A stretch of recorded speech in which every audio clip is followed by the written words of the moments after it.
आज माझ्या किचनमध्ये मी 1 महिन्याची रेसिपी करून ठेवणार आहे.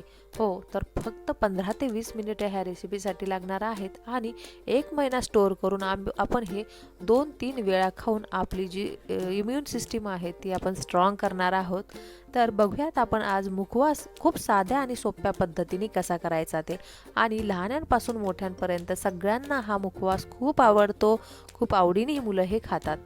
तर इथे मी पाव किलो बडीशोप घेतलेली आहे, 1 वाटी तीळ घेतलेले आहेत आणि 1 वाटी जवस घेतलेला आहे. त्याचसोबत आपल्याला लागतील 1 टेबलस्पून म्हणजे मोठा चमचा भरून ओवा लागणार आहे, साधं मीठ लागणार आहे, काळं मीठ लागणार आहे आणि अर्धा चमचा हळद लागणार आहे.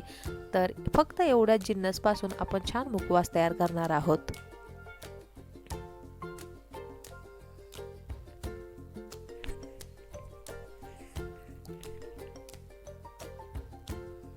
आता हे सगळं साहित्य जे आहे ते छान निवडून घ्यायचं आहे. बडीशोप वगैरे पण, ओवा किंवा जवस वगैरे खूप खडे असतात तर हे छान निवडून घेतलेलं आहे.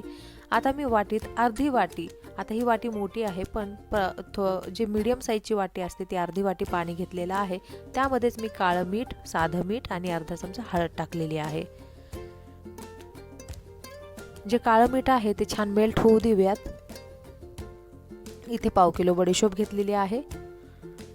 त्यामध्येच आपण जे हे पाणी तयार केलेलं आहे ते 4-5 चमचे टाकून घेऊयात.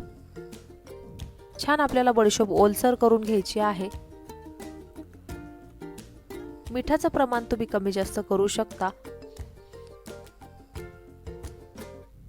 तीळ आणि ओव्यामध्येही तीळ आणि जवसमध्येही आपण हे पाणी टाकून घेऊयात. जवसमध्ये फक्त 1 चमचा मी पाणी टाकलेला आहे. ओव्यामध्येही टाकूयात. छान कुरकुरीत असा ओवा लागतो. आता हे जे ओलसर आपण साहित्य केलेलं आहे ते आपण एक स्टेप बाय स्टेप आपण हे भाजून घेऊयात. एक 5 ते 7 मिनिटं आपल्याला हे भाजून घ्यायचं आहे. पहिल्यांदा आपण फ्लेम थोडी वाढवून घेऊयात, त्यानंतर कमी एकदम मंद आचेवर हे भाजून घ्यायचं आहे. तीळही तुम्ही बघू शकता खूप ओलसर असे तीळ झालेले आहेत. हो, अशाच पद्धतीने आपल्याला तीळ भिजवून घ्यायचे आहेत पाण्यामध्ये. तुम्ही 5 मिनिटानंतर तुम्ही बघू शकता खूप कुरकुरीत असे तीळ झाले आहेत. त्यानंतर आपण जवस घेऊयात.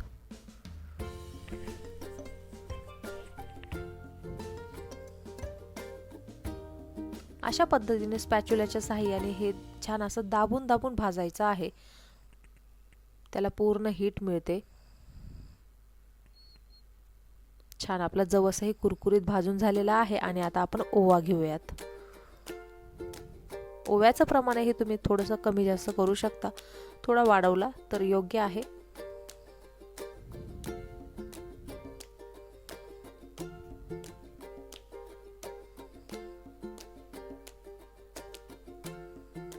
आता हे सगळं साहित्य आपलं छान कुरकुरीत भाजून झालेलं आहे.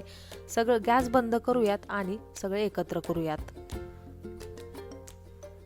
ह्या रेसिपीसाठी जास्त वेळ द्यायची गरज नाहीये. पटापट आपण दुसरे कामं करता करता सुद्धा हे करू शकतो. छान आपला हे मुखवास रेडी आहे. तुम्ही ह्यामध्ये खडीसाखर टाकू शकता किंवा मग तुम्हाला मगजबी वगैरे टाकायचे असेल तर तेही टाकू शकता. अशा ट्रान्सपरंट डब्यामध्ये आपल्याला बडीशोप भरून ठेवायची आहे आणि जी एक्स्ट्रा बडीशोप आपली उरलेली आहे ती मात्र आपल्याला फ्रीजमध्ये ठेवायची आहे. तर तुम्ही बघू शकता मस्त आपला मुखवास रेडी आहे.